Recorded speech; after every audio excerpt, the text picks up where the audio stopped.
بسم اللہ الرحمن الرحیم۔ السلام علیکم محترم سامعین اور عزیز طلبہ کرام، امید کرتا ہوں کہ آپ تمام احباب خیر و عافیت سے ہوں گے۔ آج کا ہمارا سبق نمبر 18 ہے، جس میں ہم شاعر قطری ابن الفجاء کو دوسری بار پڑھیں گے، سمجھیں گے۔ ان کا تعارف ہم نے پہلے اسباق میں کیا ہے، تو آئیے اشعار کو پڑھتے ہیں اور سمجھتے ہیں۔ وقال قطری ابن الفجاء لا يركنن أحد إلى الإحجام يوم الوغى متخوفا لحمام، فلقد أراني للرماح دريئة من عن يميني مرة وأمامي، حتى خضبت بما تحدر من دمي أكناف سرجي أو عنان لجامي، ثم انصرفت وقد أصبت ولم أصب جذع البصيرة قارح الإقدام۔ تو آئیے ان کا ترجمہ کرتے ہیں۔ اس میں یہ اپنی بہادری بیان کر رہے ہیں۔ لا يركن أحد إلى الإحجام، موت سے ڈر کر کوئی بھی جنگ کے دن پیچھے جانے کی رغبت نہ کرے۔ لا يركنن ای لا يتخلف، تخلف پیچھے جانا۔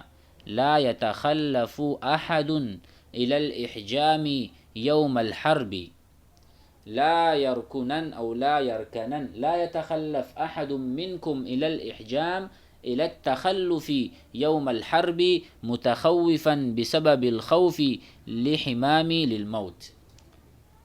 موت کو عربی زبان میں حمام بھی کہتے ہیں، جس کو ہم کہتے ہیں کہ موت کا فرشتہ آیا، یعنی کبوتر کی شکل میں، یا کبوتر کو ہم کنایتاً موت کہہ سکتے ہیں۔ تو کہتے ہیں کہ لا يركنن احد الى الاحجام، کوئی بھی، احجام کے جو لفظی معنی ہیں وہ ہیں روکنے کے، روکنا یا خوف کی وجہ سے پیچھے ہٹنا۔ تو کوئی بھی پیچھے نہ ہٹے موت کی وجہ سے۔ کب؟ یوم الوغا ای یوم الحرب۔ فلقد ارانی للرماح دریئة، یہاں کہہ رہے ہیں میں اپنے آپ کو داہنی طرف اور کبھی سامنے کی جانب سے آنے والے نیزوں کا ہدف و نشانہ پا رہا تھا، یعنی دائیں طرف سے بھی میرے پر تیر برس رہے تھے اور سامنے کی طرف سے بھی، بائیں طرف سے بھی، تو میں ہر وقت گویا کہ تیروں کی بارش میں تھا، ہر طرف سے تیر برس رہے تھے۔ فلقد ارانی، میں نے اپنی حالت دیکھی ہے، میں نے اپنے آپ کو دیکھا ہے۔ ارانی، اپنے آپ کو دیکھا ہے۔ للرماحی، کہ یہ جو تیر تھے برس رہے تھے، دریئتاً ای میں اس کو ہٹا رہا تھا۔ دریئہ کے معنی ہم کہیں گے، یہاں پر اس کا معنی ہدف بنتا ہے کہ میں ہدف بنا ہوا تھا۔ دریئتاً ہدف بنا ہوا تھا، ہر طرف سے تیر برس رہے تھے۔ من عن یمینی، داہنے طرف سے، مرتن کبھی، و امامی، اور سامنے کی طرف سے۔ حتی خضبت، یہاں تک کہ میں نے رنگ دیے، میں نے گویا کہ خضاب لگا دیا، خضبا، یہاں تک کہ میں نے اپنے بہتے ہوئے خون سے اپنی زین کو، یہ جو ہے نا سرج، اکناف سرجی، اکناف کنف، جو میرے گھوڑے کی زین ہے، تو زین کے جو اطراف ہیں وہ خون سے لال ہو گئے، سرخ ہو گئے، اتنا خون بہا میرا۔ او عنان لجامی، اور اسی طرح گویا کہ میرا جو عنان لجام ہے، کسے کہتے ہیں؟ رسی کو رنگ دیا، اپنی زین کے کناروں کو اور اپنی لگام کو۔ عنان کہتے ہیں لگام کو، اور سرج کہتے ہیں زین کو، یعنی میرے گھوڑے کا جو زین ہے وہ بھی خون سے آلودہ ہو گیا، اور میرا جو لگام ہے، لجام، عنان لجامی، وہ بھی سرخ ہو گیا۔ تمہارے پر اتنے تیر برسے کہ میرا سارا خون بہہ گیا، تو ہر چیز اس سے رنگین ہو گئی۔ حتی خضبت، گویا کہ میں نے مہندی لگائی ہے، کس کو؟ بما تحدر، بما سقط، بما سالا، جو بہہ چکا تھا، من دمی، میرے خون سے، اکناف سرجی اور عنان لجامی۔ ثم انصرفت، پھر میں جنگ سے واپس ہوا۔ انصرفا، واپس ہونا۔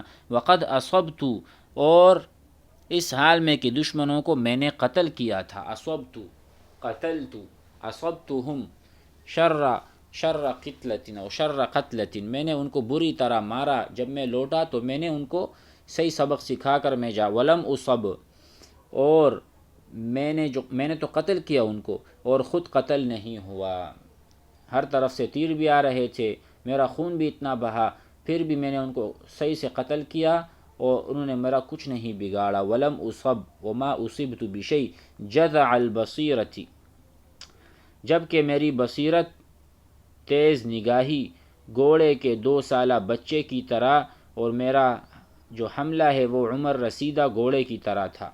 جذع البصیرۃ، میں ایسا تھا جسے 2 سالہ بچے کی نظر ہوتی ہے، تیز نگاہ تھی میری، بصیرہ کہتے ہیں نگاہ کو اور دیکھنے کی تیزی کو۔ قارح الاقدامی، اور میں آگے بڑھنے میں ایسا تیز تھا جیسا ایک عمر رسیدہ گھوڑا ہو۔ یعنی اس کا ترجمہ یا اس کا مفہوم یوں ہے کہ دشمن کو تاکنے کے لیے میری نگاہ بصیرت تیز تھی، اس کو میں تکتا تھا کہاں سے دشمن آ رہا ہے تو اس پر میں وار کرتا تھا، جس طرح 9 عمر گھوڑے کی نگاہ تیز ہوتی ہے اور 2 دشمنوں پر بڑے سلیقے اور تجربے کے ساتھ حملہ آور ہوتا ہے، جیسے کہ عمر رسیدہ گھوڑا جنگوں میں کثرت ممارست کی وجہ سے تجربہ کار بن گیا ہوتا ہے۔ یہاں تک امید ہے سمجھ آ گیا ہوگا۔ اس کے بعد والے اشعار بھی پڑھ لیتے ہیں۔ وقال الحریش بن ہلال القریعی شہدنا مع النبی مسومات حنینا وهي دامیة الحوامی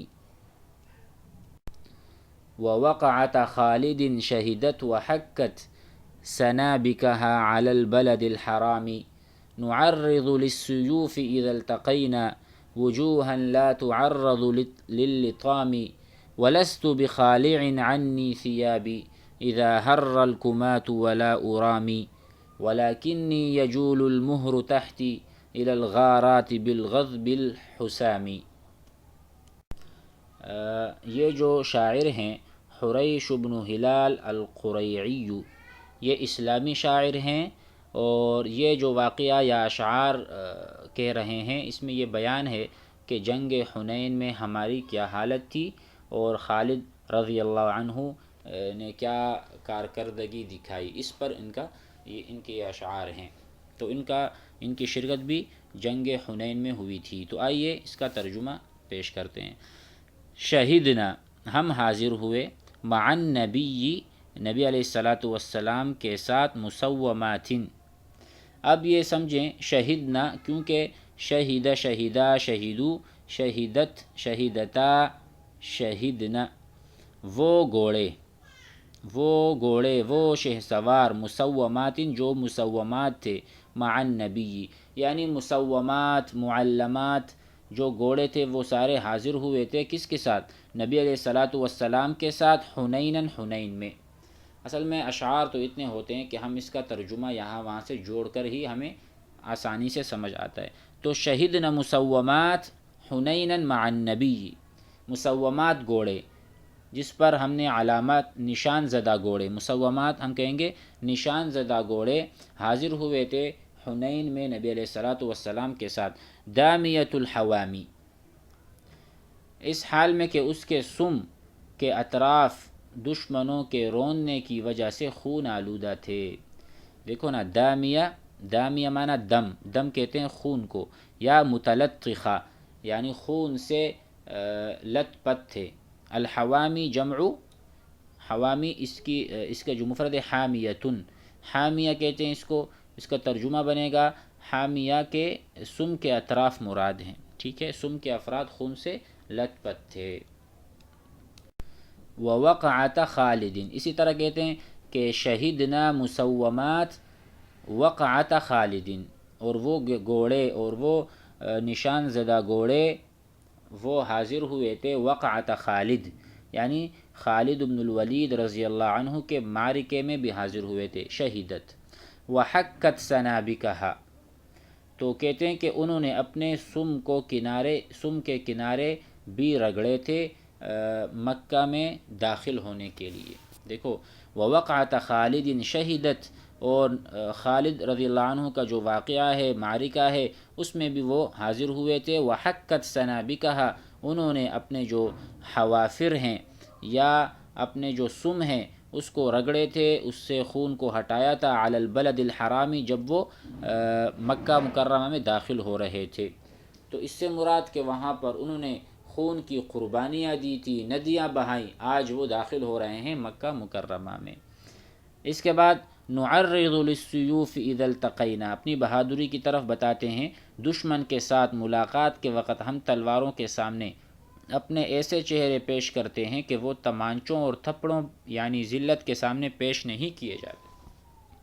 نعرض، ہم آگے بڑھتے ہیں، للسیوفی، تلواروں کے سامنے، اذا التقینا، جب ہم جنگ میں ہوتے ہیں، وجوہن، اپنے چہروں کو، نعرض وجوہن، ایسے سمجھ لیں، ہم پیش کرتے ہیں، نعرض، نقدم، ہم آگے بڑھاتے ہیں، وجوہن، چہرے، ایسے چہرے، لا تعرض للطعام، کہ ایسی یعنی جنگ کے علاوہ اس کو تپڑ کے لیے بھی ہم پیش نہیں کر سکتے، یعنی ہم کسی کا تپڑ بھی اس چہرے پر برداشت نہیں کر سکتے، جب لڑائیاں ہوتی ہیں تو ہم وہاں ایسے آگے چلے جاتے ہیں کہ اپنے ان چہروں کو تلواروں کے سامنے کر دیتے ہیں، تلواروں کے سامنے ہم جنگ میں اپنے چہروں کو آگے کرتے ہیں، حالانکہ عام حالات میں کوئی اس کو تپڑ بھی نہیں مار سکتا اور نہ تپڑ کا وہ ٹھیک ہے کوشش کر سکتا ہے۔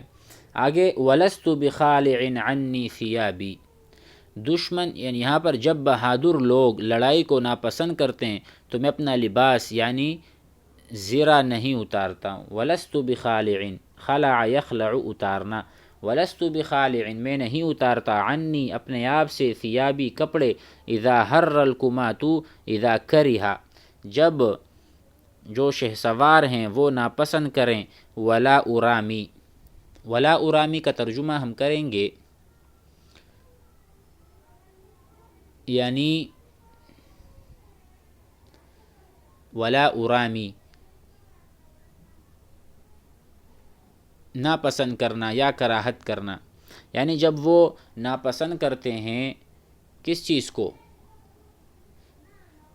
جب وہ ناپسند کرتے ہیں کہ بھائی نہ میں نیزہ بازی اور تیر اندازی کرتا ہوں، گویا کہ وہ کہتے ہیں کہ نہ میں نیزہ بازی کو پسند کرتا ہوں نہ میں تیر اندازی کو پسند کرتا ہوں، تو اس حالت میں پھر زرہ نہیں اتارتا، میں تو مقابلہ کروں گا، میں تو پیچھے نہیں ہٹنے والا، یعنی دور سے تیر اندازی نہیں کرتا بلکہ قریب جا کر تلوار سے لڑتا ہوں۔ دیکھو عنی ثیاب اذا ہر ولا ارامی ولا اکون بعیدا جدا بل انا قریب، میں قریب سے وار کرتا ہوں۔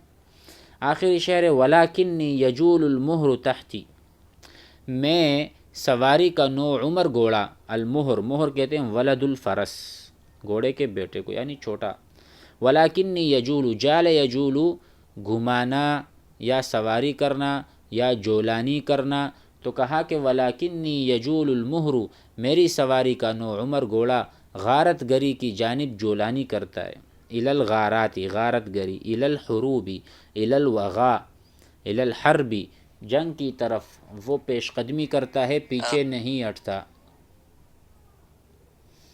تو اس میں اس چیز کا بیان ہے، الی الغارات، الی الصعوبات، بالغضب الحسام، یہاں پر مراد ہے کہ اس حال میں کہ میرے پاس کاٹنے والی تیز تلوار ہوتی ہے، یعنی ولاکنی یجول المہر، میں فرس کا جو بیٹا ہے اس کے ساتھ گھومتا ہوں، تحتی الی الغارات بالغضب الحسام بالسیف القاطع، میرے ہاتھ میں سیف قاطع ہوتا ہے، کاٹنے والی تلوار، اور میرے پیروں کے نیچے وہ کیا ہوتا ہے،